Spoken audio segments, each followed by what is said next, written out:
La presidencia.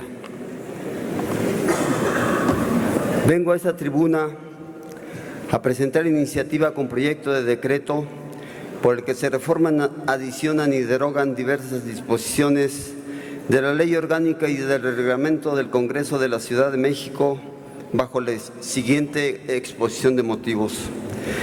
En realidad, los motivos son las vivencias que como legislador he tenido a lo largo de estos escasos 9 meses de actividades y que considero una obligación, por lo menos lo digo a título personal, señalar las acciones y decisiones que de ninguna manera tienen razón de ser y mucho menos sustento legal ni claridad. Ningún acuerdo sobre el reglamento y menos sobre la ley, ningún reglamento sobre la ley y ninguna ley sobre la Constitución Política de los Estados Unidos Mexicanos y la Constitución Política de la Ciudad de México.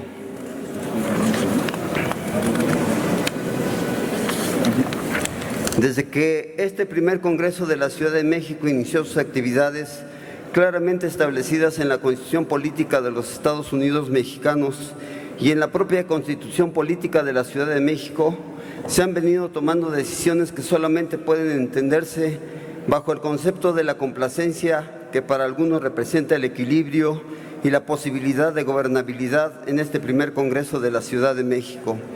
Lo cierto es que desde la conformación de la Mesa de Decanos, como un primer paso para la instalación de este primer Congreso de la ciudad, se asumió a modo su conformación sin respetar los criterios establecidos, como era la legisladora o el legislador más antiguo o el de la legisladora o legislador de más edad, entre otros criterios. Luego vino la conformación de la mesa directiva, que bajo los mismos criterios del equilibrio se nombró con el voto de la mayoría, pero con el disgusto y desacuerdo de otros integrantes del Congreso. Y luego, sin respetar los plazos establecidos por la ley, vino la conformación de las comisiones ordinarias especiales, cambiando nombres y ampliando el número de manera discrecional y sin atender a lo que la ley establecía en su momento. Claro, después vendría la corrección. Además, no podemos dejar de mencionar ese criterio absurdo que no es propio de esta legislatura, sino de varias, y que ya deberíamos desterrar de nuestro lenguaje en el Parlamento, y que tiene que ver con clasificar las comisiones en comisiones A, comisiones AA y comisiones AAA, desatando desde este momento no solamente la disputa interna de los grupos parlamentarios, sino de todo el Congreso. Otro tema que se tocó de pasadita fue el del préstamo de diputados o diputadas, con el único fin de completar el número mínimo necesario para la conformación de grupos parlamentarios y con el propósito de ganar más espacios de poder de decisión y poder económico. Caso particular de llamar la atención, y porque también implicó una controversia, fue el de la dichosa asociación parlamentaria, que por cierto en ese momento no encontraba sustento jurídico, pues la ley en ninguna de sus partes hablaba de asociaciones parlamentarias. Nueva corrección.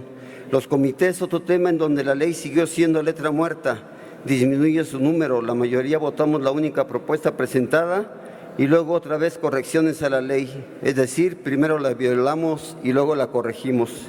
Viene la renuncia de la presidenta de la Junta de Coordinación Política y al mismo tiempo coordinadora de un grupo parlamentario, que lleva a una nueva violación a la ley, que deriva en el nombramiento de 2 vicecoordinadores y que hacen tener una Junta de Coordinación Política totalmente obesa. Todo sea por los equilibrios y gobernabilidad entre este primer Congreso de la ciudad. Ha sido un año en el que tal vez no estaría mal ponernos a reflexionar, hacer una crítica y criticar propositivamente en el afán, por cierto, debo reconocer muy pretencioso, de darle rumbo a este Congreso. La oportunidad se nos está diluyendo en las manos. No somos ni estamos a la altura de lo que la gente en esta capital esperaba de este primer Congreso de la ciudad. Y digo esperaba porque no sé si ya perdieron la esperanza. Los titulares de las unidades administrativas pareciera que no entienden o no conocen sus responsabilidades y, haciendo caso omiso a lo que la ley establece, toman decisiones y actúan violentando el derecho que tenemos todos y cada uno de los legisladores en este Congreso de la Ciudad de México. Que no se les olvide, son funcionarios públicos al servicio del Congreso de la Ciudad de México y no pueden actuar de manera discrecional sin atender en exclusivo a sus facultades y atribuciones, y aquí sus patrones no son las diputadas o diputados que los recomendaron, están para servir al Congreso, pero si quieren correr el riesgo es decisión propia. Y no hago referencia a ninguna unidad administrativa solamente por respeto, pero también saben a quiénes me refiero. Otro problema lo representa la falta de transparencia en este Congreso. No existe una página que pueda informar con claridad, amplitud y veracidad el manejo de los recursos y mucho menos de las actividades que se realizan en este primer Congreso de la ciudad. Tenemos una media página de transparencia y totalmente trastocada en la información que proporciona. ¿Cuánto tiene de prerrogativa el Congreso? ¿Cuánto tiene de prerrogativa cada grupo parlamentario? ¿Cuánto se le asigna a cada una de las y los diputados por los conceptos que se consideren? ¿Cuántos trabajadores tiene el Congreso en calidad de honorarios, posiciones y salarios? ¿Cuántos trabajadores tiene el Congreso en calidad de confianza, posiciones y salario? ¿Cuántos trabajadores técnico-operativos tiene el Congreso, posiciones y salario? ¿Cuántos mandos medios, superiores e intermedios trabajan en este Congreso, posiciones y salarios? Por cierto, habría que recordar las declaraciones a los medios de comunicación de la jefa de gobierno el pasado 31 de marzo, donde pidió a los diputados de este Congreso transparentar su gestión luego de que esta legislatura suspendiera la publicación de datos en el portal de transparencia. En este tema es importante señalar la necesidad de la transparencia. No puede ser que estemos como candiles de la calle y oscuridad de nuestra casa, y no de ahora, como dije antes, sino años atrás. Seguimos teniendo infinidad de trabajadores de los llamados aviadores que solo vemos en los días de pago y no sirviendo a las labores del Congreso, que es para lo que fueron contratados. Pero aún hay diputadas y diputados que prácticamente obligan a sus recomendados a abandonar el trabajo en el Congreso para llevárselos a desempeñar actividades en sus módulos o distritos electorales. Nada se ha dicho del contrato con Midlife de gastos médicos mayores. ¿Quién los contrató? ¿Quién ordenó su contratación? ¿Cuánto costó la contratación? ¿Cuántas clases de diputados sabemos en este Congreso? Se dijo no a las remodelaciones ni cambios de mobiliario, y en el 6º piso de las oficinas de Zócalo se remodelaron oficinas que rayan en lo suntuoso. ¿Dónde está la austeridad? Después de haber terminado el primer año legislativo, tenemos que preguntarnos qué pasa con el Contralor de este Congreso de la Ciudad de México, qué pasa con el nombramiento del Coordinador de Comunicación Social. Y voy a lo más grave y lo más reciente, y que fueron las frases con las que inicié esta fundamentación de motivos. ¿Por qué la Junta de Coordinación Política, JUCOPO, y con qué argumentos jurídicos se adjudica la resolución del problema que actualmente se vive con el canal del Congreso 21.2? De igual manera que lo hace con la Unidad Administrativa de Comunicación Social.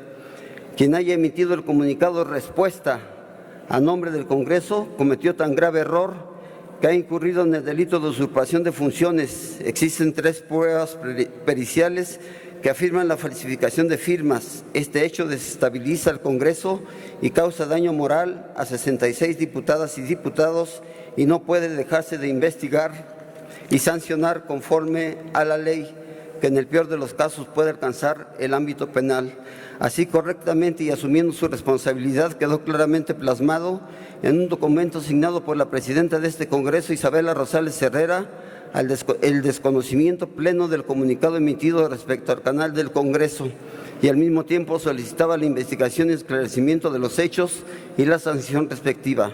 Extrañamente, y desconociendo el comunicado de la presidencia de este Congreso, la Junta de Coordinación Política convocó a los medios de comunicación, violentando la ley respeto y respaldo que merece nuestra presidenta del Congreso de la Ciudad de México, Isabela Rosales Herrera, como única representante legal de este Congreso. Como anteriormente dije, atrajeron de manera unilateral el tema del canal del Congreso, así como el de la coordinación de comunicación social.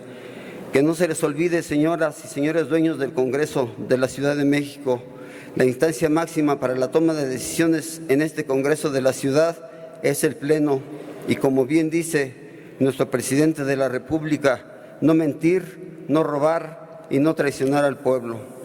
Solicito de la manera más respetuosa se inserte de manera íntegra al diario de los debates la iniciativa que hoy presento. Por su atención, muchas gracias. Es cuanto, diputado presidente.